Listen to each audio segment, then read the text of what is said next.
আল কোরআনের পথ, এই পথই আসল পথ। আল কোরআনের পথ, এই পথই আসল পথ। অন্য পথে অন্য মতে নেই যে রহমত, অন্য পথে অন্য মতে নেই যে রহমত। আল কোরআনের পথ, এই পথই আসল পথ। আল কোরআনের আলোয় যার জীবন আলোকিত, সে চির বিপ্লবী নয় কখনো ভীত। আল কোরআনের আলোয় যার জীবন আলোকিত, সে চির বিপ্লবী নয় কখনো ভীত। তার বুকেতে শুধুই খোদার অথই মুহাব্বত, অথই মুহাব্বত। আল কোরআনের পথ, এই পথই আসল পথ। অন্য পথে অন্য মতে নেই যে রহমত। আল কোরআনের পথ, এই পথই আসল পথ। আল কোরআনের প্রেমে যে বারেক পড়ে যায়, দিন কায়েমের তরে সে শহীদ হতে চায়। আল কোরআনের প্রেমে যে বারেক পড়ে যায়, দিন কায়েমের তরে সে শহীদ হতে চায়। সে জিহাদের রাহে গড়ে নিজের ভবিষ্যৎ, নিজের ভবিষ্যৎ। আল কোরআনের পথ, এই পথই আসল পথ। অন্য পথে অন্য মতে নেই যে রহমত, অন্য পথে অন্য মতে নেই যে রহমত। আল কোরআনের পথ, এই পথই আসল পথ। আল্লাহ তাআলার একটি অশেষ দয়া হলো, তিনি আমাদের জন্য এই কোরআন নাজিল করেছেন। কোরআনুল কারীম যদি আল্লাহ তাআলা আমাদের জন্য নাজিল না করতেন, তাহলে আমরা তমসাচ্ছন্ন নিকোষ কালো অন্ধকারে নিপতিত হয়ে, পথ হারিয়ে দিগ্ভ্রান্ত হয়ে আমরা জাহান্নামের পথে পরিচালিত হয়ে যেতাম। আমরা যেন তমসাচ্ছন্ন নিকোষ কালো অন্ধকার থেকে নিজেদেরকে বের করে আলোর রাস্তায়, জান্নাতের রাস্তায় আমরা নিজেদেরকে পরিচালিত করতে পারি। এই জন্য এই কোরআন দয়া করে আমাদের জন্য নাজিল করেছেন কে? দুঃখজনক হলেও সত্য যে কোরআন আল্লাহ তাআলা আমাদের জন্য নাজিল করলেন। আজ মুসলমানরা এই কিতাবকে কেবলমাত্র ঝাড়ফুঁকের কিতাব বানিয়ে ফেলেছে। কোরআন থেকে ঝাড়ফুঁক করতে পারবেন, কোনো অসুবিধা নাই, কারণ কোরআনের একটি নাম হচ্ছে শিফা। এর ভেতরে শিফা আছে না নাই? কিন্তু কেবলমাত্র ঝাড়ফুঁক করার জন্য এই কিতাব নাজিল হয় নাই। এই কিতাব এসেছে আপনার জীবনকে হেদায়েতের রাস্তায় পরিচালিত করার জন্য। এখন কোরআনময় জীবন গঠন করতে হলে, কোরআন মানতে হলে কোরআন জানতে হবে, আর জানতে গেলে পড়তে হবে। এজন্যই আমরা বলি যে মানতে গেলে জানতে হয়, জানতে গেলে পড়তে হয়। কিন্তু আজ আমরা কোরআন পড়ি না, সব পড়ে ফেলেছি। কোরআন পড়তে মন চায় না আমাদের। আমাদের বাচ্চাগুলোকে আমরা সব শিখিয়ে ফেলেছি, আমরা কোরআন শিখাতে পারিনি। এখনও দ্বীনি শিক্ষার মূল উৎস যেই কোরআন, এই কোরআন আমাদের বাচ্চাদেরকে আমরা অনেকে শেখাই না। এর কারণ কি? আমরা অনেকে মনে করি কোরআন এটা মোল্লাদের কিতাব, এটা মৌলবীদের কিতাব, এটা হুজুরদের কিতাব, এটা আমরা কেন শিখব? এখন আমরা আধুনিক বিজ্ঞানের যুগে বাস করছি। আধুনিক বিজ্ঞানের এই যুগে ১৫০০ বছর আগে নাজিল হওয়া এই পুরাতন কিতাব, এটা আমরা শিখে কি করব? এই ধরনের চিন্তা চেতনা অনেকে লালন করে, আছে না নাই? Keep in your mind, there is no contradiction between the Holy Book Quran and science.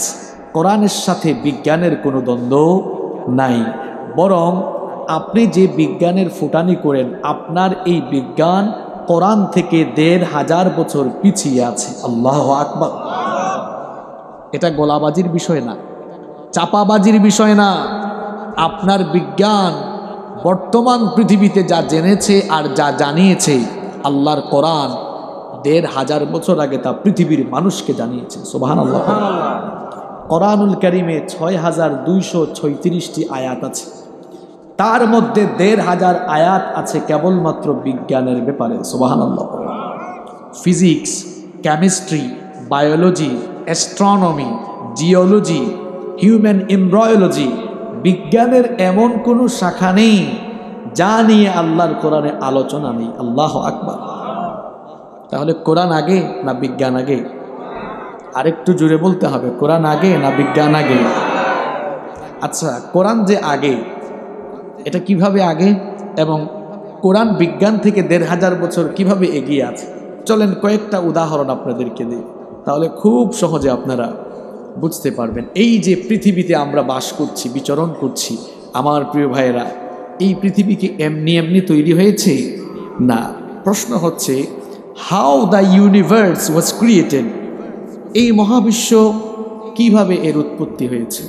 Stephen Hawking এর বিগ ব্যাং থিওরির আলোকে মহাকাশ বিজ্ঞানীরা বললেন, এই মহাবিশ্বের সব কিছু, দোলক ভোলক, নভমণ্ডল, ভূমণ্ডল, আসমান জমিন, সূর্য চন্দ্র গ্রহ নক্ষত্র তারকাপুঞ্জ, সব কিছু সৃষ্টির শুরুতে একত্রিত অবস্থায় ছিল, পুঞ্জীভূত এক জায়গায় জমাট বাঁধা ছিল।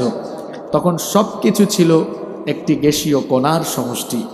এরপরে আকাশে একটি মহাবিস্ফোরণ ঘটল, তারপরে সব কিছু আলাদা আলাদা হয়ে গেল। মহাশূন্যে মহাবিস্ফোরণের মাধ্যমে যে ঘটনাটি ঘটল, বিজ্ঞান তার নাম দিয়েছে বিগ ব্যাং থিওরি। যেই বিগ ব্যাং থিওরি বর্তমান দুনিয়ার কাছে সবচাইতে অভিনব তত্ত্ব। মহাবিশ্বের উৎপত্তি সম্পর্কে বিজ্ঞান কয়েক বছর আগে পৃথিবীর মানুষকে যা জানালো, যেই কোরআনকে অনেকে মোল্লা মৌলবীদের কিতাব, হুজুরদের কিতাব মনে করে নিজেরা কোরআন শিখেনি, নিজের বাচ্চাদেরকে কোরআন শেখায় নাই, ওই কোরআনে আরো ১,৫০০ বছর আগে বিগ ব্যাং থিওরি অর্থাৎ মহাবিশ্ব উৎপত্তির ধারণা দিয়েছেন কে? কোরআনুল কারীমে আরো ১,৫০০ বছর আগে বলা হয়েছে, আওয়ালাম ইয়ারাল্লাযীনা কাফারু আন্নাস সামাওয়াতি ওয়াল আরদা কানাতা রাতকান ফাফাতাকনাহুমা। আল্লাহ তাআলা বললেন, অবিশ্বাসীরা কি দেখে না আসমান সমূহ আর জমিন সব কিছু সৃষ্টির শুরুতে পুঞ্জীভূত একত্রিত অবস্থায় ছিল, এরপরে আমি আল্লাহ সেগুলোকে আমার ক্ষমতা বলে আলাদা করে দিলাম। কিভাবে আল্লাহ তাআলা আলাদা করে দিয়েছেন? সূরা দুখানের অন্য আয়াতে আল্লাহ এভাবে বললেন, সুম্মা ইসতাওয়া ইলাস সামাই ওয়া হিয়া দুখানুন ফাকালা লাহা ওয়ালিল আরদি ائتيا طوعا أو كرها قالتا آتينا طائعين। আল্লাহ তাআলা বলছেন, মহাশূন্যে যখন মহাবিস্ফোরণ হলো, আকাশ তখন ধোঁয়াচ্ছন্ন হয়ে গেল। বলেন তো, কোথাও যদি আগুন লাগে সেই জায়গায় ধোঁয়া সৃষ্টি হয় কি হয় না? মহাশূন্যে যখন মহাবিস্ফোরণ ঘটল, আকাশ তখন ধোঁয়াচ্ছন্ন হয়ে গেল। আল্লাহ তাআলা বলেন, আমি তখন ধোঁয়াচ্ছন্ন আকাশের দিকে মনোনিবেশ করে আসমান জমিকে অর্ডার দিলাম, তোমরা পরস্পর অনুগতদের মতো অস্তিত্বমান হয়ে সেপারেট হয়ে যাও। আসমান জমিন তখন অর্ডার দিল, আমরা আমাদের মহান রবের হুকুম মেনে আতাইনা তাইঈন, আমরা আমাদের রবের হুকুম মেনে অনুগতদের মতো অস্তিত্বমান অবস্থায় ফিরে গেলাম। 1979 সালে সৌদি আরবের রাজধানী রিয়াদে একটি কনফারেন্স হয়েছিল। সেই কনফারেন্সের নাম ছিল মুক্তামার আশ-শাবাব, ইউথ কনফারেন্স। সেই কনফারেন্সে উপস্থিত ছিলেন ইউনাইটেড স্টেট অফ আমেরিকার বিখ্যাত সায়েন্টিস্ট বালমার। ওই কনফারেন্স হলে যখন এই আয়াতগুলো তেলাওয়াত হলো, তিনি দাঁড়িয়ে গেলেন, দাঁড়িয়ে বললেন, স্টপ, থামো, হাউ ইজ ইট পসিবল, এটা কিভাবে সম্ভব? মহাবিশ্ব উৎপত্তির ধারণা মাত্র কিছুদিন আগে আধুনিক বিজ্ঞান দিল। এটা কোন বই থেকে পড়ছো? এটা কোন বইয়ের ভেতরে এমন কারিশমাটিক তথ্য? বলা হলো, এটা এই যুগের কোনো কিতাব নয়, এটা ১,৫০০ বছর আগে নাজিল হওয়া আল্লাহর কিতাব কোরআন। সে তখন বলল, ১,৫০০ বছর আগে পৃথিবীতে বিজ্ঞান ছিল না, সেই সময়ে এমন কিতাব নাজিল হলো, নিঃসন্দেহে এটি আবুল তাবুল কোনো কিতাব নয়, আর এটা যে কোনো মানুষের লেখা কিতাব নয়। নিঃসন্দেহে এটি যার কাছ থেকে এসেছে তিনি মহাবিশ্বের কারিগর ছাড়া আর কেউ হবেন না। এজন্য আমিও আর গোমরা থাকতে চাই না। ওই কনফারেন্স হলে সবাইকে সাক্ষ্য রেখেছে কালেমা পড়ে মুসলমান হয়েছে। এই হচ্ছে আল্লাহর কোরআন। বিজ্ঞান যত এগিয়ে যাবে, পৃথিবীর বিজ্ঞান আর বিজ্ঞানীরা ভিক্ষুকের মতো মাথা নত করে কোরআনের সামনে চিরকাল তারা এতিমের মতো দাঁড়িয়ে থাকতে বাধ্য হবে। তাহলে বলেন, কোরআন আগে না বিজ্ঞান আগে? আপনার বিজ্ঞান যা জেনেছে বহু পরে, কোরআন তা জানিয়েছে ১৫০০ বছর আগে। এই যে দেখুন ফিঙ্গারপ্রিন্ট, আরবিতে বলা হয় বাসমাহ, ইংরেজিতে বলা হয় ফিঙ্গারপ্রিন্ট, আর বাংলায় আমরা বলি টিপসই। টিপসই বুঝেন তো আপনারা? বাবারা কথা বলেন, টিপসই দেন না আপনারা? আচ্ছা, আমাদের হাতে আঙ্গুল আছে কয়টা? আর একটু জুড়ে বলেন। আপনারা যদি বলেন হুজুর কিচ্ছা কাহিনী বলেন, আমি কিন্তু খুব সুন্দর সুন্দর কিচ্ছা কাহিনী পারি, বলবো।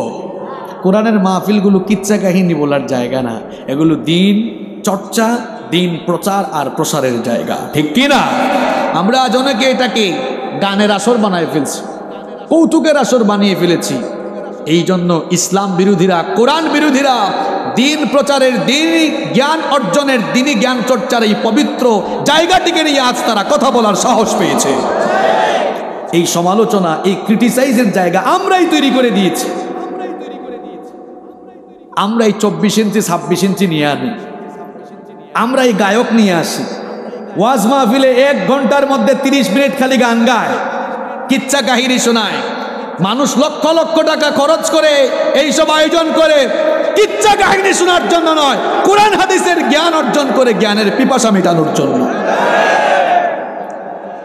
সম্মানিত ভাইয়েরা, দেখুন এই ফিঙ্গারপ্রিন্ট, আরবিতে বলা হয় বাসমা, ইংরেজিতে বলি ফিঙ্গারপ্রিন্ট, আমরা বাংলায় বলি আঙ্গুলের ছাপ। আমাদের হাতে আঙ্গুল আছে কয়টা?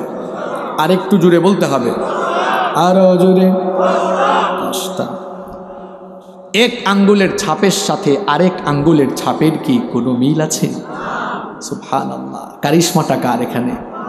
আপনার আঙ্গুলের ছাপের সাথে আমার আঙ্গুলের ছাপের কোনো মিল? পৃথিবীতে 800 কোটি মানুষ বাস করে, কারো সাথে কারো ফিঙ্গারপ্রিন্টের কোনো মিল? পাসপোর্ট অফিসে গেলে দেখবেন 10 আঙ্গুলের ছাপ দেওয়া লাগে। বিদেশে ভ্রমণ করলে ইমিগ্রেশন ক্রস করার সময় ফিঙ্গারপ্রিন্ট দেওয়া লাগে। জায়গা জমি রেজিস্ট্রি কিংবা ভোট দিতে যাবেন, সব জায়গায় এখন ফিঙ্গারপ্রিন্ট লাগে, কারণ ফিঙ্গারপ্রিন্ট একজনেরটা আরেকজনের সাথে মিলে না। আপনাদের এই বিজ্ঞান ফিঙ্গারপ্রিন্টের কথা 1800 সালের আগ পর্যন্ত জানতই না। এখন 2022 সাল, 1800 সালের আগে পৃথিবীর কোনো মানুষ ফিঙ্গারপ্রিন্টের কথা জানতো না। সর্বপ্রথম এই তথ্য আবিষ্কার হয়েছে ইংল্যান্ডে 1856 সালে। ব্রিটিশ বিজ্ঞানী উইলিয়াম হার্সেল মানবদেহের উপরে গবেষণা চালিয়ে সর্বপ্রথম এই তথ্য ইংল্যান্ড থেকে আবিষ্কৃত হয়, তারপর গোটা দুনিয়ায় ছড়িয়ে যায়। ফিঙ্গারপ্রিন্টের যেই তথ্য বিজ্ঞান মাত্র 160 কিংবা 170 বছর আগে জানিয়েছে, যেই কিতাবকে হুজুরদের কিতাব মনে করে আমরা শিখলাম না, নিজের বাচ্চাগুলোকে শিখালাম না, ওই কোরআনে 1500 বছর আগে এই ফিঙ্গারপ্রিন্টের কারিশমাটিক তথ্য জানিয়েছেন কে?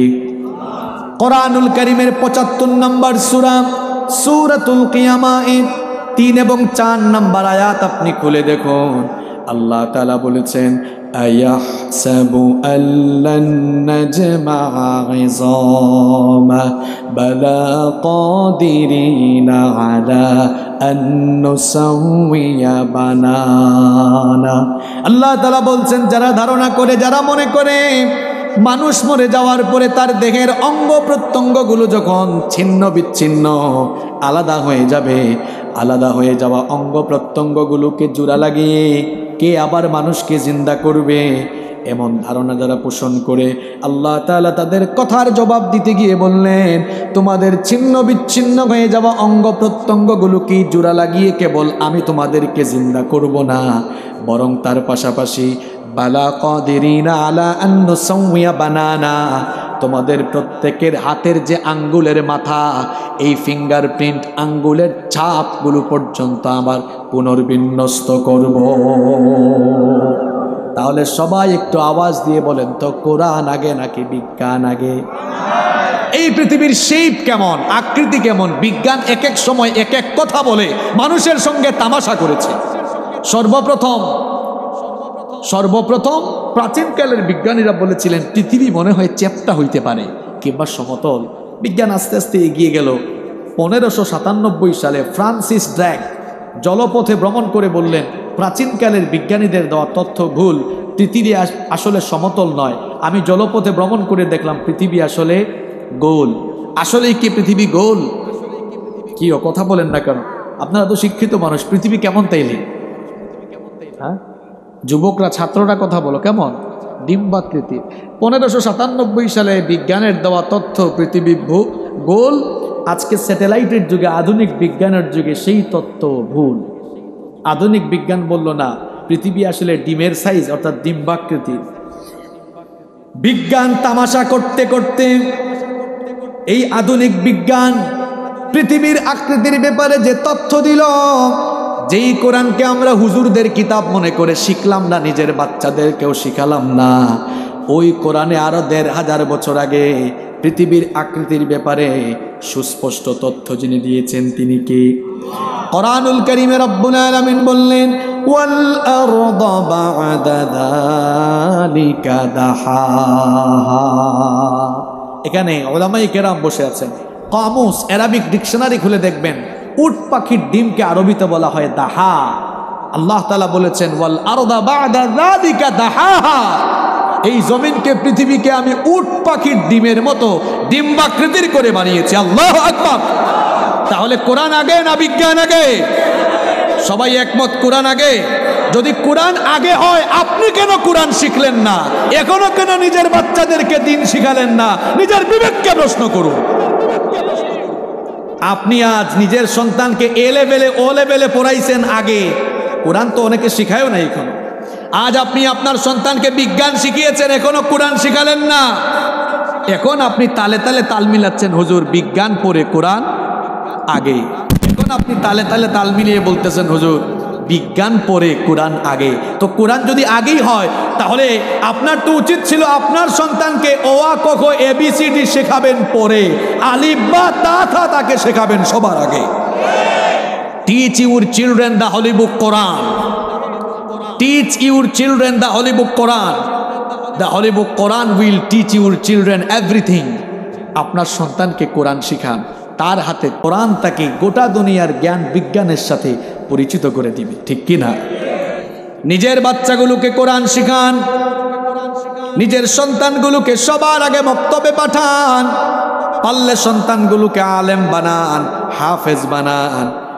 আপনি আপনার সন্তানগুলোকে দ্বীনের রাস্তায় নামিয়ে দিয়ে যান। নবীজি বলেছেন ইদা মাতাল ইনসান ইনকাতা আনহু আমালুহু ইল্লা মিন সালাসা। যখন কোনো মানুষ মারা যায়, সে যখন দুনিয়া থেকে চলে যায়, তার আমলের সকল সওয়াবের ধারা বন্ধ হয়ে যায়, কিন্তু তিনটি জিনিসের তিনটি আমলের সওয়াব বান্দা কবরে গিয়েও পায়। জুড়ে কোন কয়টা? আরেকটু জুড়ে বলতে হবে কয়টা? 1 নম্বরে ইলমুন ইউনতাফাউ বিহি, এমন ইলম, এমন জ্ঞান যে জ্ঞানের মাধ্যমে মানুষেরা উপকার লাভ করে। 2 নম্বর হচ্ছে সদকাতুন জারিয়া, সদকায়ে জারিয়া যদি বান্দা করে যায় কবরে গিয়েও সে সওয়াব পায়। 3 নম্বর হচ্ছে ওয়ালাদুন সালিহুন ইয়াদউ লাহু, এমন নেককার সন্তান যেই সন্তান তার মা বাবার জন্য দোয়া করবে। এমন সন্তান রেখে যান যে সন্তানগুলো আপনার জন্য মারা যাওয়ার পরে, দুনিয়া থেকে চলে যাওয়ার পরে আপনার জন্য দোয়া করবে। অনেকে আছে নিজের সন্তানদেরকে দিন শেখায় না এখনো। ওয়াজ মাহফিল হইলে হুজুরদের কাছে গিয়ে বলে হুজুর মা বাবার খেদমতের ওয়াজ করেন তো, আমাদের বাচ্চারা আমাদের কথা শুনে না, একটু মা বাবার খেদমতের ওয়াজ করেন। এক ব্যাককল, যশোরে কি ব্যাককল বলেন না বেকুব বলেন আপনারা? আচ্ছা শোনেন, এক বেকুব গাছ লাগায় নাই, গাছ না লাগায়া ফলের আশা করে বসে আছে। আরে বেকুব, ফল পেতে হলে তো আগে গাছ লাগাতে হয়, তারপরে গাছের গোড়ায় পানি ঢালতে হয়, এরপরে এটার পরিচর্যা করতে হয়, তারপরে না গাছের ফল পাওয়া যায়, ঠিক কি না? গাছ না লাগিয়ে ফলের আশা করা যেমন বোকামি, ঠিক তেমনি সন্তানদেরকে দিন না শেখায়া ওই সন্তানদের কাছ থেকে খেদমতের আশা করাও মারাত্মক বোকামি। গাছ লাগাইলেন, লাগায় যেমন গাছের গোড়ায় পানি ঢালা লাগে, পরিচর্যা করা লাগে, ঠিক তেমনি সন্তান জন্ম দেওয়ার পরে ওইটার গোড়ায় পানি ঢালা লাগে, অর্থাৎ ওইটারও পরিচর্যা করা লাগে, তাকে দিন শেখানো লাগে। তখন আর ওয়াজ লাগবে না। দেখবেন এই সন্তানগুলো এমনিতেই আপনাদেরকে মাথায় তুলে রাখবে, অর্থাৎ আপনাদেরকে ইজ্জত করবে, সম্মান দিবে, শ্রদ্ধা করবে, ভালোবাসবে। আর সন্তানগুলোকে যদি আপনারা দিন না শেখান, সন্তানগুলোকে যদি আপনারা দিনী শিক্ষায় শিক্ষিত না করেন, ও লেভেলে পড়িয়ে ফেলেছেন, এ লেভেলে পড়াচ্ছেন, পড়ান, আমার আপত্তি নেই, কিন্তু সিস্টেমিক ওয়েতে আপনাকে আগাতে হবে। প্রথমে তাকে কোরআন হাদিস শেখান, দিন শেখান, এরপরে মন চাইলে এ লেভেলে পড়ান, ও লেভেলে পড়ান, যেখানে মন চায় সেখানে পড়ান, তখন তার সব কিছু ঠিকঠাক থাকবে। আর দিনী শিক্ষা বাদ দিয়ে তারে দুনিয়ার সব শিখাই ফেলবেন। Keep in your mind the old home is waiting for you. বৃদ্ধাশ্রম আপনার মতো মা বাবার জন্য হয়তো অপেক্ষা করছে। তাকে কোরআন শেখাইলেন না, হাদিস শিখাইলেন না, এরা ডাক্তার বানাচ্ছেন। এ ডাক্তার হলেও অমানুষ আর কসাই ডাক্তার হবে। কোরআন হাদিস তারে শেখান নাই, ইঞ্জিনিয়ার বানিয়েছেন। ও ইঞ্জিনিয়ার হলে রোডের জায়গায় ঠিক মতো বাঁশ ঢুকাইয়া দিবে। আজ পর্যন্ত আপনারা শুনেছেন কোনো আলেম তার মা বাপকে ঘাড় ধরে ঘর থেকে বের করে দিয়েছে, এমন কথা কি আপনারা শুনছেন? আরেকটু জোরে বলতে হবে, শুনছেন আপনারা? শুনেন নাই। কারণ কিভাবে একজন আলেম এই কাজ করবে? সে তো কোরআন পড়েছে।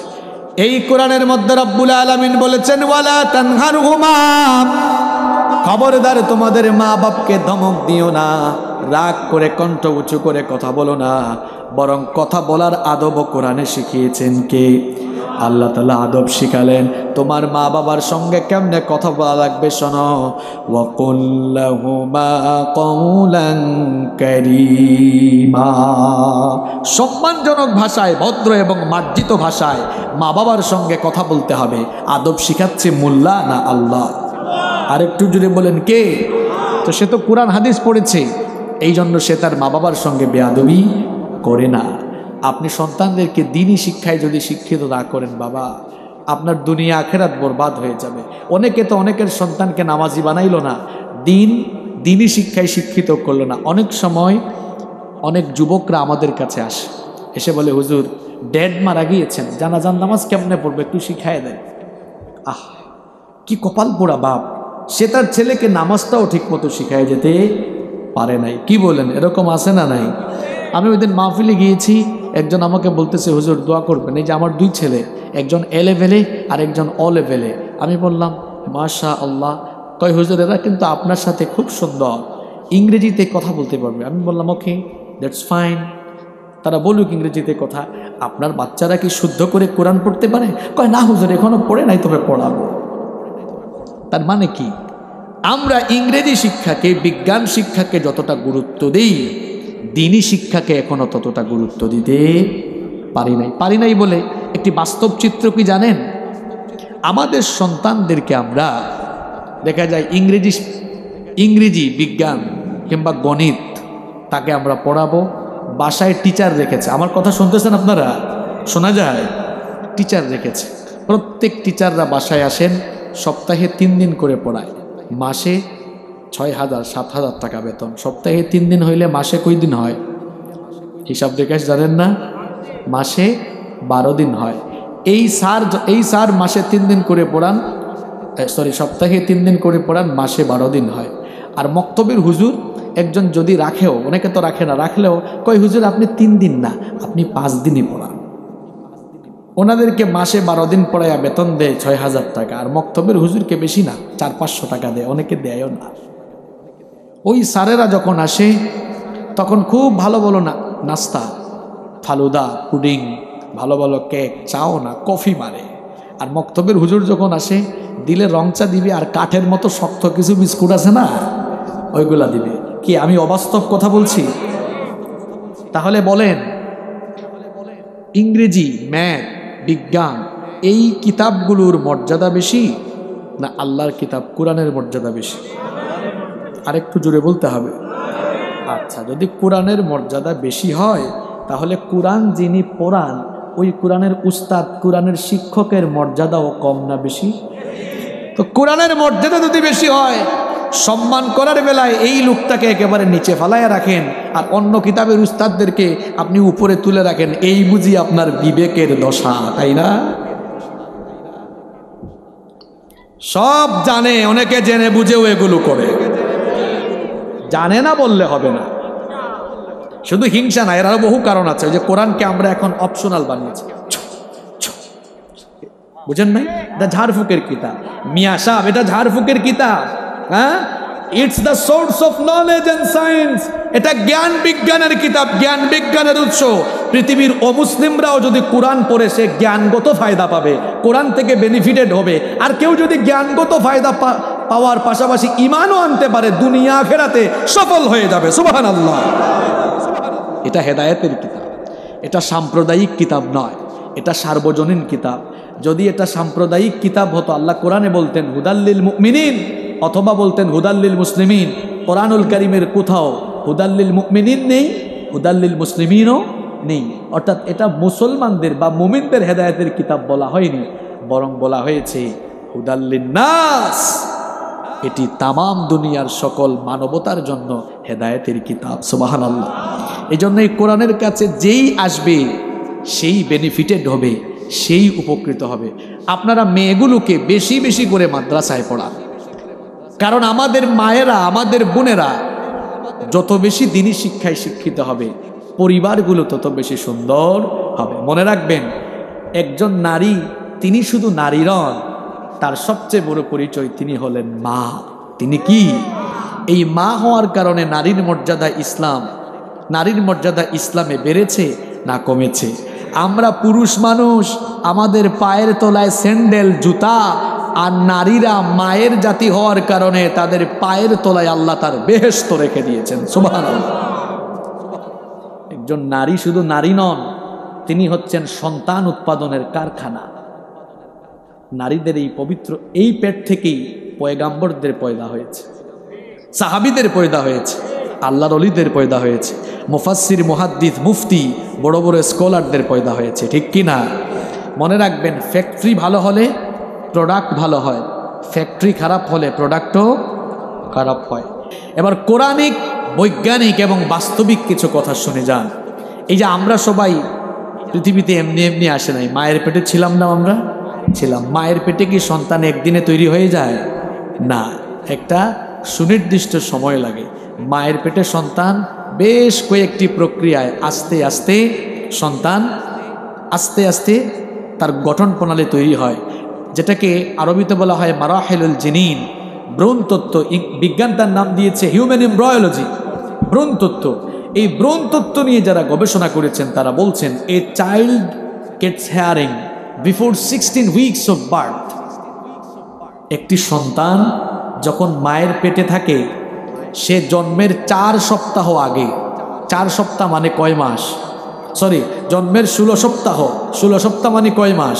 4 মাস। ভালো করে শোনেন, সন্তান যখন মায়ের পেটে থাকে জন্মের 16 সপ্তাহ অর্থাৎ 4 মাস আগেই মায়ের পেটে থাকাকালীন সে শুনতে পায়। সুবহানাল্লাহ। আমার কথা কি সবাই ক্লিয়ারলি বুঝতে পেরেছেন? একদম আরো সহজ বাংলায় বলি, মায়ের পেটে সন্তান থাকাকালীন জন্ম হওয়ার 4 মাস আগে থেকেই বাচ্চা পেটে থেকে শুনে। সুবহানাল্লাহ পড়েন। আপনারা বলবেন হুজুর, বিজ্ঞান তো দেখি অনেক এগিয়ে গিয়েছে। হ্যাঁ, এগিয়েছে, কিন্তু এখনো কোরআন থেকে পিছিয়ে আছে। এই তথ্যকে কোরআনে নাই? আছে। আপনি কোরআন পড়ছেন না, গবেষণা করছেন না বলে জানেন না। কোরআনুল কারীমে আল্লাহ তাআলা শ্রবণ শক্তির কথা বুঝাতে গিয়ে সাম শব্দ ব্যবহার করেছেন, আর দৃষ্টিশক্তির কথা বুঝাতে গিয়ে আল্লাহ তাআলা বাসার, মাঝে মাঝে বহু বচনে আবসার শব্দ ব্যবহার করেছেন। কোরআনুল কারীম খুলে দেখেন, আল্লাহ তাআলা কোরআনুল কারীমের যত জায়গায় শ্রবণ শক্তি আর দর্শন শক্তির কথা বলেছেন, দর্শন শক্তির আগে আল্লাহ শ্রবণ শক্তির কথা বলেছেন। ফর এক্সাম্পল, ইন্নাস সামআ ওয়াল বাসারা ওয়াল ফুআদা কুল্লু উলাইকা কানা আনহু মাসউলা। এখানে বাসারের আগে সামআ। আবার অন্য আয়াতে যান, ওয়া জাআলা লাকুমুস সামআ ওয়াল আবসারা ওয়াল আফইদা। এখানেও আবসারের আগে সাম শব্দ দেওয়া হয়েছে, অর্থাৎ দৃষ্টি শক্তির আগে শ্রবণ শক্তির কথা বলা হয়েছে। আধুনিক যুগের সকল মুফাসসিরগণ এই আয়াতগুলোর সায়েন্টিফিক এক্সপ্লেনেশন বিজ্ঞানসম্মত ব্যাখ্যা করেছেন এইভাবে, যেহেতু আল্লাহ তাআলা কোরআনুল কারীমের সমস্ত জায়গায় বাসরের আগে সাম, দৃষ্টিশক্তির আগে শ্রবণ শক্তির কথা বলেছেন, তার মানে হচ্ছে মানুষ যখন মায়ের পেটে থাকে সন্তান, দৃষ্টিশক্তির আগে সে শ্রবণ শক্তি লাভ করে। সুবহানাল্লাহ।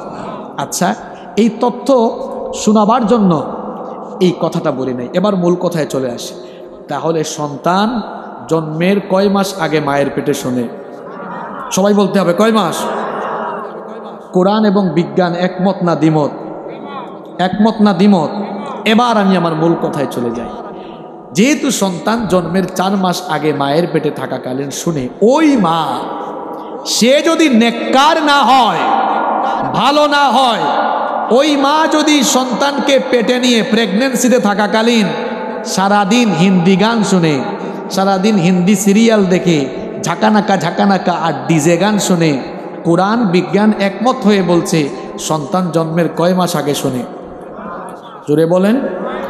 এখন এই মা যদি সন্তানকে পেটে নিয়ে, মা দিনদার না হলে যদি সারাদিন এই ঝাঁকানাকা ডিজে শুনে, ওই মহিলার পেট থেকে যেটা বের হবে ওইটাও ঝাঁকানাকা আর ডিজে মার্কাই বের হবে। আচ্ছা, আমাকে কথা বলতে দেন। আর যদি মহিলা দিনদার হয়, মহিলা যদি কোরআন জানে, হাদিস জানে, নামাজ পড়ে, পর্দা করে, কোরআন তেলাওয়াত করে, জিকির আজকার তাসবিহ তাহলিল করে, তাহলে এই সন্তান মায়ের পেটে থাকাকালীন গান বাজনা ঝাঁকানাকা ডিজে শুনে না, শুনতেছে কোরআনের তেলাওয়াত, জিকির আজকার তাসবিহ তাহলিল। এই মহিলার পেট থেকে যেগুলা বের হবে সব সাহাবীদের মতো চরিত্রবান, আল্লাহওয়ালা, বড় বড় বুজুর্গ, মুফাসসির, মুহাদ্দিস, মুফতি, বড় বড় স্কলার হবে, তাতে সন্দেহ নাই। কি বুঝলেন? তাহলে আমাদের মেয়েগুলোকে বেশি বেশি দিনদার বানানোর দরকার আছে না নাই? আর দিনদার কি দিনী শিক্ষা ছাড়া হয়? হয় না। এই জন্য আমাদের মেয়েগুলোকে বেশি বেশি মাদ্রাসায় পড়ানো দরকার। আমরা আমাদের মেয়েগুলো, অনেকে বলে ইসলাম পর্দার নাম করে নারীদেরকে ঘরের ভিতরে আবদ্ধ করে রেখেছে। এই কথা যারা বলে এরা হচ্ছে পৃথিবীর ইতিহাসের নিকৃষ্ট মূর্খ, কারণ তারা ইতিহাস জানে না। পৃথিবীতে যখন নারীর ইজ্জত সম্মান বলতে কিছুই ছিল না, ওই কারিশমাটিক তথ্যের কথা মনে আছে? তাহলে দেখছেন নারী যখন ভালো হবে তার সন্তানগুলোও কি হবে? ভালো হবে। তাহলে আমাদের মেয়েগুলো দিনদার হোক, আল্লাহওয়ালা হোক, আমরা সবাই চাই না? সবাই চান তো? তাহলে মেয়েগুলোকে সুবহানাল্লাহ, এর চাইতে উত্তম পরিবেশ আর কি হতে পারে? এখানে মেয়েদের জন্য মহিলা একটা আলাদা মাদ্রাসা করা হয়েছে, আলহামদুলিল্লাহ।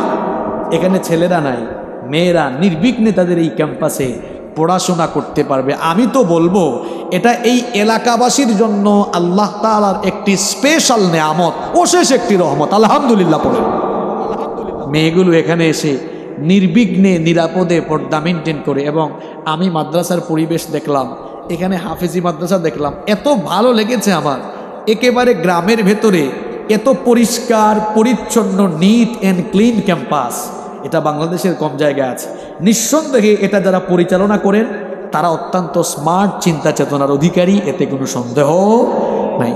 সুতরাং আপনাদের বাচ্চাগুলোকে, বিশেষ করে আমি মেয়েদের কথা আগে বলবো, এই মেয়েগুলোকে মাদ্রাসায় পাঠাবেন তো ইনশাল্লাহ। আপনার মেয়েটা যদি পর্দা মেনটেন করে দিনী শিক্ষায় শিক্ষিত হতে পারে, মা হিসাবে আপনার জন্য অনেক বড় সফলতা, ঠিক কি না? ওই যে বলছিলাম, অনেকে বলে ইসলাম নাকি পর্দার নাম করে নারীদেরকে ঘরে আটকায় রেখেছে। এ হচ্ছে দুনিয়ার সবচেয়ে বড় জাহেল। সারা ইতিহাসও জানে না, যখন পৃথিবীতে নারীর কোনো ইজ্জত ছিল না, সম্মান ছিল না, কন্যা সন্তান জন্ম হলে বাবারা জীবন্ত কবর দিয়ে ফেলতো, ওই সময়ে নবী করিম সাল্লাল্লাহু আলাইহি ওয়াসাল্লাম এই পৃথিবীতে কোরআনের আলো নিয়ে এসে, কোরআনের আলো একটি আলোকিত সমাজ ব্যবস্থা মানুষকে উপহার দিলেন। যেই সমাজে কন্যা সন্তানকে জন্ম নিয়ে কবর নয়, বরং ওই কন্যা সন্তানগুলোকে ইসলাম এত মর্যাদা দিল, তাদেরকে কবর থেকে উঠায়া ইসলাম একেবারে রানীর সিংহাসনে তাদেরকে সমাসীন করে দিয়েছে। সুবহানাল্লাহ পড়ে। যদি জ্ঞান অর্জন শুধু পুরুষের জন্য ফরজ হতো, তাহলে নবীজি বলতেন তলাবুল ইলমি ফারিদাতুন আলা কুল্লি মুসলিম, এতটুকু বলতেন। আসলে কি হাদিসটা এতটুকু না? আলা কুল্লি মুসলিমেও ওয়া মুসলিমাতিন, জ্ঞান অর্জন নারী পুরুষ সবার জন্য ফরজ। আমরা আলেম ওলামা যারা আছি নারী শিক্ষার বিরুদ্ধে বলি না, বরং আমরা বেপরদার বিরুদ্ধে, বেহায়াপনার বিরুদ্ধে কথা বলি।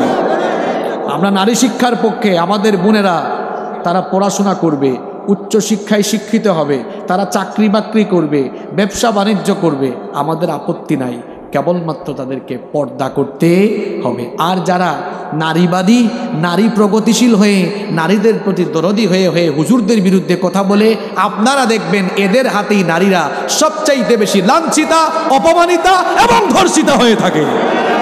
এরা নারী প্রগতি আর নারী আন্দোলনের কথা বলে বলে আমার দেশের সহজ সরল অবলা মা বোনদেরকে ঘর থেকে বের করে এরা আজ নারীদেরকে আজ আধুনিকতার নামে 5 স্টার 7 স্টার হোটেলের রিসেপশনের পণ্য বানিয়েছে তারা।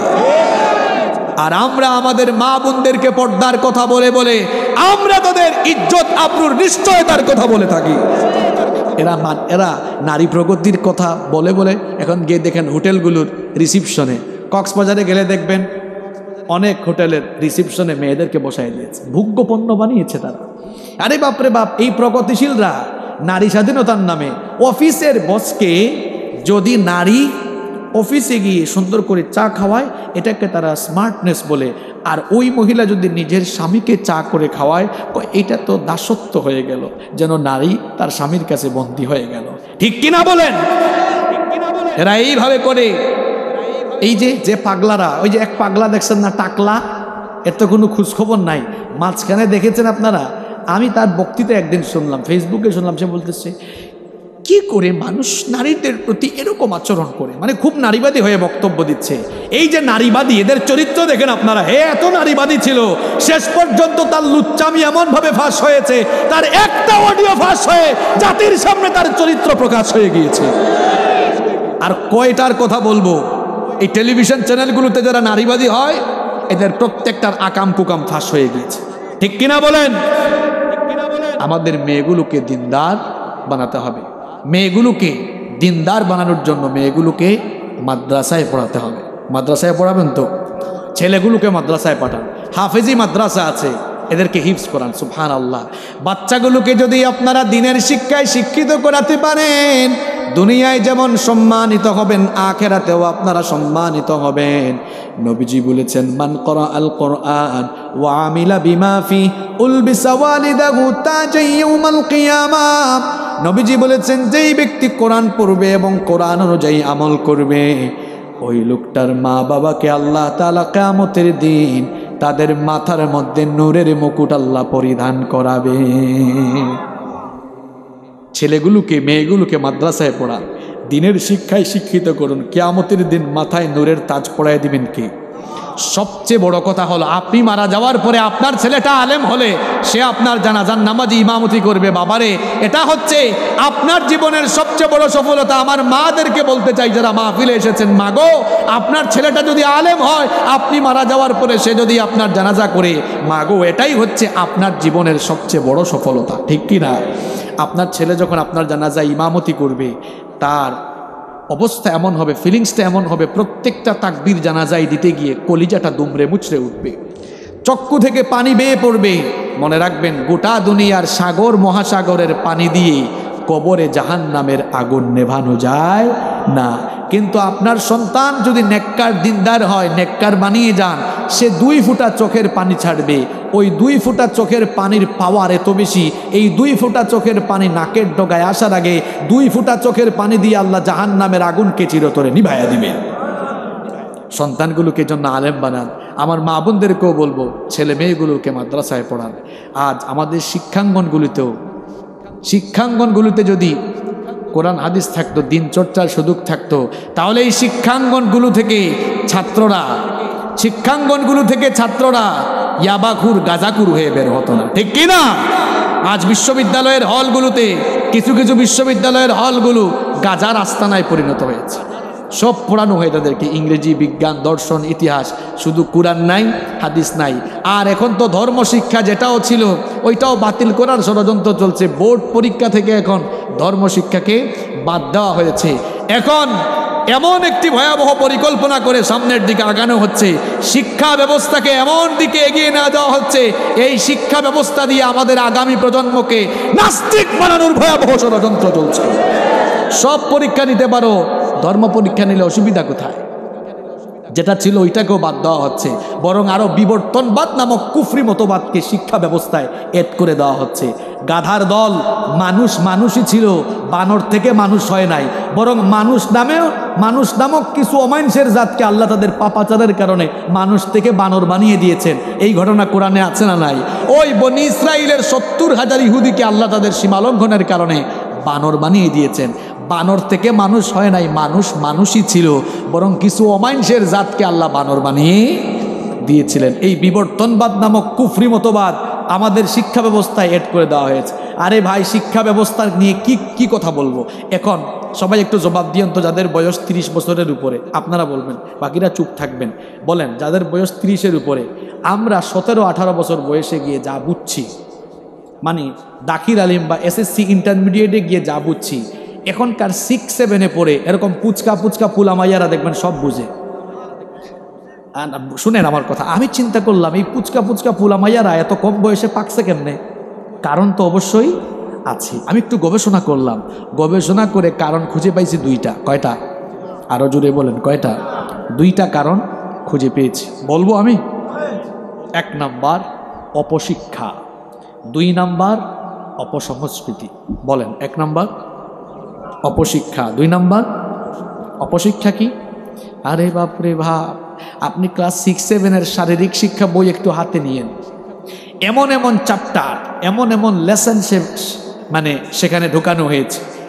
এই অশ্লীল যৌন উন্মাদনামূলক, যৌন সুরসুরিমূলক চ্যাপ্টারগুলো এই ছোট্ট কোমলমতি শিক্ষার্থীদেরকে এত কম বয়সে ক্লাসে পাঠদান করানোর মাধ্যমে আমার দেশের কোমলমতি শিক্ষার্থীদেরকে অবাধ যৌনতার দিকে ধাবিত করা হচ্ছে। শিক্ষার নামে এভাবেই অপশিক্ষা দেওয়া হচ্ছে। আর অপসংস্কৃতির কথা কি বলতাম, এখন তো আমরা আমাদের ছেলে মেয়েদেরকে নিজেরাই নষ্ট করছি। আমরা বাচ্চাদের হাতে কম বয়সে ফোন তুলে দিচ্ছি। আমরা যখন ছোট ছিলাম, আমরা দেখতাম যে মা বাবারা সন্তান কান্না করলে মা বাবা কাজ কাম ভালাইয়া থুইয়া সন্তানকে নিয়ে বুকে নিত, আদর করতো, কুলে নিত, হাঁটাহাঁটি করতো, আয় চাঁদ মামা বিভিন্ন কবিতা গল্প শুনে ঘুম পাড়াইতো। আর এখনকার মা বাবারা বাচ্চা একটু কান্নাকাটি করলেই মোবাইল হাতে নিয়ে ইউটিউবে ঢুকে বেবি শার্ট ডুড্ডু লাগাই দেয়। কি আমি কি ভুল বলেছি? কয় ধর। ওই দিন দেখি 3 বছরের বাচ্চা একটা অ্যান্ড্রয়েড ফোন যেভাবে স্ক্রলিং করছে, আমি এখনো তার মতো স্ক্রলিং করতে পারি না। ছোট বাচ্চারা এখন ইউটিউবে ঢুকে একটার পর আরেকটা চেঞ্জ করে দিতেও জানে। হ্যাঁ, কি নিজেই ফোন হাতে নিয়েছে না আমরা তার হাতে দিয়েছি? এভাবে ছোট বয়স থেকে আমরা বাচ্চাদেরকে মোবাইল ফোনের দিকে আসক্ত করে দিচ্ছে। ওই দিন একজন আমাকে বলতেছে, হুজুর দোয়া করবেন। বললাম কি হয়েছে? কয় আমার মেয়ে জেএসসি পরীক্ষায় A+ পেয়েছে, আমি খুশি হয়ে আইফোন গিফট করেছি। আমি বললাম ভালো করছেন, কিছুদিন পরে আপনাকে জামাই গিফট করবে। ক্লাস 8-9-এ পড়ে তারে আপনি ফোন তুলে দিয়েছেন কেন? এই ছোট্ট ছেলে মেয়েদের হাতে ফোন তুলে দিয়েছি। আর এরা মোবাইল ফোনের পজিটিভ সাইড যেমন আছে, নেগেটিভ সাইডও তেমন আছে। এরা তো বাচ্চা মানুষ, নেগেটিভ সাইডের দিকে অনেকে চলে যাচ্ছে। এজন্য ইন্টারমিডিয়েট আলিম পাস করার আগ পর্যন্ত কারো হাতে ফোন তুলে দিবেন না। রাজি আছেন? বাচ্চাগুলোকে দিন শেখান, বাবারা দিন শেখান, দিনী শিক্ষায় শিক্ষিত করুন। আর সেজন্য বাচ্চাদেরকে আপনারা মাদ্রাসায় পড়ান। দিনী শিক্ষার কোনো বিকল্প মনে করেন না যে হুজুর বানায় কি করব, মানুষের ঘরের সব হাঁস মুরগ খাইয়া শেষ করে ফেলব, অনেকেরই ধারণা আছে। না, এখন মাদ্রাসায় সব পড়ানো হয়। মাদ্রাসাগুলো আধুনিকায়ন হয়েছে। মাদ্রাসা থেকে আলিম পাস করে এখন বিশ্ববিদ্যালয়ে যাওয়ার সুযোগ আছে না নাই? এই যে দেখুন আমাকে, আমি স্কুলে পড়েছি, মাদ্রাসা থেকে কামিল শেষ করেছি, এরপরে আবার বিশ্ববিদ্যালয় থেকে অনার্স মাস্টার শেষ করে এখন ডক্টরেটও করছি, আলহামদুলিল্লাহ। সুতরাং আপনি মাদ্রাসায় পড়ে ঠকবেন না। দেখুন আজ ঢাকা বিশ্ববিদ্যালয়ে কি হচ্ছে। ঢাকা বিশ্ববিদ্যালয়ে গত 1 যুগেরও বেশি সময় ধরে ঢাকা বিশ্ববিদ্যালয়ের ভর্তি পরীক্ষায় কলেজের ছেলেদেরকে পেছনে ফেলে দিয়ে বারবার মাদ্রাসার ছেলেরা ভর্তি পরীক্ষায় ফার্স্ট হয়ে যাচ্ছে, ঠিক কি না? যারা বলে মাদ্রাসার ছেলেরা কি আর জানে, কি মনে করছো হুজুররা খালি আরবি জানে? একটু ঠুনকা মেরে দেখো, হুজুররা এখন চমৎকার ইংরেজিতে কথা বলতে পারে, এরা তথ্য প্রযুক্তি জানে, বিজ্ঞান জানে, সব জানে। একটু ঠুনকা দিয়ে দেখো না, জ্ঞানের বারুদ জ্বলে উঠবে, ঠিক কি না? মাদ্রাসায় পড়াইয়া ঠকাবেন না। এই যে দেখেন না ঢাকা বিশ্ববিদ্যালয়ে সব মাদ্রাসার ছেলেরা এখন চান্স পাচ্ছে। আপনি মাদ্রাসায় পড়ান, ছেলেটা ইংরেজি বিজ্ঞান শিখবে, পাশাপাশি কোরআন হাদিস জানে, আল্লাহওয়ালা হবে, মা বাবার খেদমত করবে, সমাজের জন্য সে একজন আদর্শবান মানুষ, আদর্শবান একজন নাগরিক, আদর্শ নেতৃত্ব হয়ে এই সমাজকে সে লিড দিবে ইনশাআল্লাহ। আমরা হক্কল যশোরী, আমরা হক্কল সিলেটি নাই, আমরা হক্কল ইনশাআল্লাহ। তা কেউ বাকি আছেন আমার মা বোনরা, আপনারা দ্রুত সামিল হন। আমি এখান থেকে আপনাদের সবার জন্য দোয়া করব ইনশাআল্লাহ। যারা যারা সাদাকা করেছেন আমি সবার জন্যই দোয়া করব ইনশাআল্লাহ। সবাই একটু মা বোনরা সামিল হয়ে যান। এখানে কি কেউ আছেন বাকি আছেন? হুজুরও তো বাকি নাই, সব হুজুর দিয়ে দিয়েছেন। কোনো শ্রোতা বাকি আছেন? সবাই দিয়েছেন, সবাই দিয়েছেন তো মাশাআল্লাহ, আল্লাহ কবুল করেন। দেখছেন সবাই দিয়ে ফেলেছে। ভাইজান আমরা তাইলে দোয়া করি, আর ওইদিকে মায়েরা বোনেরা দেখে, আমাকে তাও আমিও দেখি। আপনার ছেলে তো আপনাকে দেওয়াই লাগবে, এখন দেওয়াই লাগবে। ছেলে আপনার করে ফেলেছে, মাশাআল্লাহ, আল্লাহ কবুল, মাশাআল্লাহ, আল্লাহ কবুল করুন, সুবহানাল্লাহ। এখন আমরা তাহলে মোনাজাত দেই, আমার বোনরা ওইদিকে মোনাজাতের সময় আপনারা দিতে থাকেন। কমিটির কোনো কথা না থাকলে আমরা তাহলে মোনাজাত দিয়ে দিন, আমাদেরও সময় হয়ে গিয়েছে নামাজ পড়ার সময়। আল্লাহুম্মা আমিন। ربنا ظلمنا أنفسنا وإن لم تغفر لنا وترحمنا لنكونن من الخاسرين ربنا اصرف عنا عذاب جهنم إن عذابها كان غراما রব্বুল আলামিন, দীর্ঘক্ষণ ধরে আমরা কোরআন সুন্নাহ থেকে আলোচনা শুনেছি। মাবুদ গো, মনের অজান্তে যদি আমরা কোনো কথা ভুল বলে থাকি মানুষের অন্তর থেকে মুছে দাও। আর যতগুলো ভালো কথা বলেছে আমাদের সবাইকে সেগুলো আমল করার তৌফিক দান করে দাও। অগরব আপনি যারা হাত তুলেছি আমরা সবাই বড় গুনাহগার, আমাদের গুনার দিকে না তাকিয়ে তোমার গাফফার নামের খাতিরে আমাদের সমস্ত গুনাহগুলোকে তুমি মাফ করে দাও। রব্বুল আলামিন, আজকের মাহফিলকে তুমি কবুল করে নাও। এই মাহফিলে তোমার অসংখ্য বান্দা বান্দিরা সাদাকা করেছেন, সবার নাম তো তুমি জানো। মাবুদ গো, সকলের দান সাদাকাকে তুমি কবুল করে নাও। যারা দান সাদাকা করেছেন সকলের দান সাদাকা কবুল করে নিয়ে কাল কিয়ামতের কঠিন দিনে এই সাদাকাগুলোকে আমাদের সকলের জন্য নাজাতের ওসিলা বানিয়ে দিও। রব্বুল আলামিন, আমাদের সকলের মা বাবাকে মাফ করে দাও। আমাদের যাদের মা বাবা আমাদেরকে এতিম করে কবরে চলে গিয়েছেন, কবরগুলোকে জান্নাতুল ফেরদাউস বানিয়ে দাও। আর আমাদের যাদের মা বাবা বেঁচে আছেন নেক হায়াত বাড়িয়ে দাও। যতদিন তারা বেঁচে থাকবেন তাদের খেদমত করার তৌফিক আমাদেরকে দান করে দাও। আল্লাহুম্মা গফিরলি ওয়া লিওয়ালিদাইয়া ওয়া কুর রাব্বিরহামহুমা কামা রাব্বায়ানি সগীরা রাব্বিরহামহুমা কামা রাব্বায়ানি সগীরা। রব্বুল আলামিন, আমার অসংখ্য মা বোনেরা মাহফিলে এসেছেন, আমার মা বোনদের জীবনের গুনাহগুলো মাফ করে দাও। আমার মা বোনদেরকে পর্দায় থাকার তৌফিক দাও। 5 ওয়াক্তের নামাজি বানিয়ে দাও। আমার নিঃসন্তান মা বোনদেরকে সন্তান নামক নেয়ামত দিয়ে ধন্য করে দাও। রব্বুল আলামিন, আমার মা বোনেরাও সাদাকা করেছেন, আমার মা বোনদের দান সদকাগুলো কবুল করে নাও। তাদের সাংসারিক জীবনে তুমি বরকত দান করে দাও। আমাদের প্রত্যেকের পরিবারকে তুমি বরকতময় পরিবার বানিয়ে দাও। রব্বুল আলামিন, আমাদের সকলকে দ্বীনের পথে জীবন পরিচালনার তৌফিক দান করে দাও। এই মাদ্রাসাটিকে কবুল করে নাও। মাদ্রাসার গভর্নিং বডির সকল সদস্যদেরকে মাফ করে দাও। মাদ্রাসার শিক্ষক শিক্ষিকা মণ্ডলী, এখানকার সকল ছাত্রীরা এবং হাফেজি মাদ্রাসার সকল ছাত্রদেরকে মাফ করে দাও। রব্বুল আলামিন, এই মাদ্রাসার শিক্ষার্থীদেরকে বড় বড় আলেম এবং আলেমা হিসেবে কবুল করে নাও। এই মাদ্রাসাগুলোর সকল সমস্যা আল্লাহ তুমি দূর করে দাও। রব্বুল আলামিন, সকল সমস্যাগুলো তোমার গায়েবে খাজানা থেকে আল্লাহ তুমি সমাধানের ব্যবস্থা করে দাও। ربنا تقبل منا إنك أنت السميع العليم وتب علينا إنك أنت التواب الرحيم بفضل سبحان ربك رب العزة عما يصفون وسلام على المرسلين والحمد لله رب العالمين آمين آمين